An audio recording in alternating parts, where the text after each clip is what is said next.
പല സ്ഥലങ്ങളിലും ടൂർ പോകുമ്പോൾ എൻ്റെ ഒരു ശീലമായിരുന്നു ചൂണ്ടയിടാൻ പോവുക എന്നത്.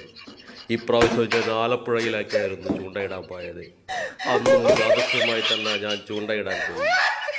എന്തു പറയാൻ, രാജു പലപ്പോഴും പറയാറുണ്ട്, തൻ്റെ കാണാതായ ട്രൗസറിനെ പറ്റി വേവലാതിപ്പെടാറുണ്ട്. ഇന്ന് എൻ്റെ ചുണ്ടയിൽ ആ ട്രൗസർ കുടുങ്ങിയിരിക്കുന്നു. ആ സന്തോഷം അവനെ വിളിച്ചറിയിക്കാൻ വേണ്ടിയിട്ടാണ് ഞാൻ അവന് റിങ്ങിന് ഫോൺ ചെയ്തത്. എന്തു ചെയ്യാം, ഫോൺ എടുക്കുന്നില്ല. രാജു വൈദ്യരങ്ങാടിയുടെ ആ നഷ്ടപ്പെട്ടു പോയ ആ ട്രൗസർ അവർ എത്തിച്ചു കൊടുക്കേണ്ടത് എൻ്റെ കടമയായിരുന്നു. അതിനെ കിട്ടുന്നില്ല. ഞാൻ ശ്രമിച്ചുകൊണ്ടേയിരുന്നു. ഈ കായൽ വലങ്ങളെ തഴുകി അവരുടെ ട്രൗസർ ഇവിടെ എത്തിയിട്ടുണ്ടെങ്കിൽ അതിൻ്റെ എന്താണ് നിങ്ങളെ കാണാതായ ട്രൗസർ കിട്ടി. ഇപ്പൊ നമ്മളെ ചൂണ്ടയിൽ എവിടെ വെച്ച്? തേക്കുവിന്റെ തോട്ടുന്നു. ആദ്യം 1-2 ഹോട്ടലുള്ളൂ. തോട്ടോണ്ട് ട്രൗസർ കാണുന്നില്ല. ഓ മൈ ഗോഡ്, പുറത്തിറങ്ങാൻ പറ്റാത്ത സ്ഥിതിയായല്ലോ ഈശ്വര. പ്രഭാകര.